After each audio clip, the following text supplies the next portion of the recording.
ഇനി അളവുകളെക്കുറിച്ച്. ഒരു വാര എന്നത് എത്ര ദൂരമാണ്? 3 അടി അഥവാ 36 ഇഞ്ച്.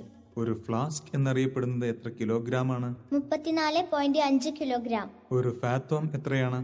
1.8288 മീറ്റർ. പെട്രോളിയം ഉൽപ്പന്നങ്ങളുടെ അളവ് രേഖപ്പെടുത്താൻ സാധാരണയായി ഉപയോഗിക്കുന്ന യൂണിറ്റ്?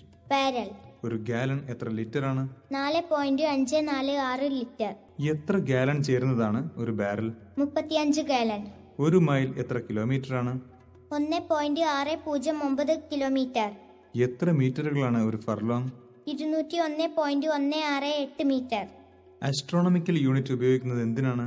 സൗരയൂഥത്തിനുള്ളിലെ ദൂരങ്ങൾ കണക്കാക്കാൻ. നോട്ട് ഉപയോഗിക്കുന്നത് എന്തിന്? കപ്പലുകളുടെ വേഗം അളക്കാൻ. ഒരു നോട്ട് എത്രയാണ്? മണിക്കൂറിൽ 1.852 കിലോമീറ്റർ. ഒരു നോട്ടിക്കൽ മൈൽ എത്ര കിലോമീറ്ററാണ്? 1.852 കിലോമീറ്റർ. ഒരു പവൻ എത്ര ഗ്രാമാണ്? 8 ഗ്രാം. ഒരു കിലോഗ്രാം സ്വർണം എന്നാൽ എത്ര പവനാണ്? 125 പവൻ. 916 ഗോൾഡ് എന്നറിയപ്പെടുന്നത് എന്ത്? 22 കാരറ്റ് സ്വർണം. ശുദ്ധമായ സ്വർണം എത്ര കാരറ്റാണ്? 24 കാരറ്റ്. മാക് നമ്പർ ഉപയോഗിക്കുന്നത് എന്തിനാണ്? സൂപ്പർ സോണിക് വിമാനങ്ങളുടെ വേഗത സൂചിപ്പിക്കാൻ. പാരഗൺ എന്നറിയപ്പെടുന്നത് എന്താണ്? 100 കാരറ്റോ അതിനു മുകളിലോ ഭാരമുള്ള വജ്രം.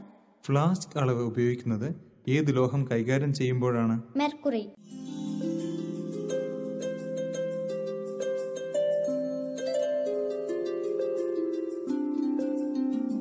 കൂടുതൽ ഇൻഫർമേഷൻ നിറഞ്ഞ വീഡിയോകൾക്കായി സബ്സ്ക്രൈബ് ചെയ്യാം.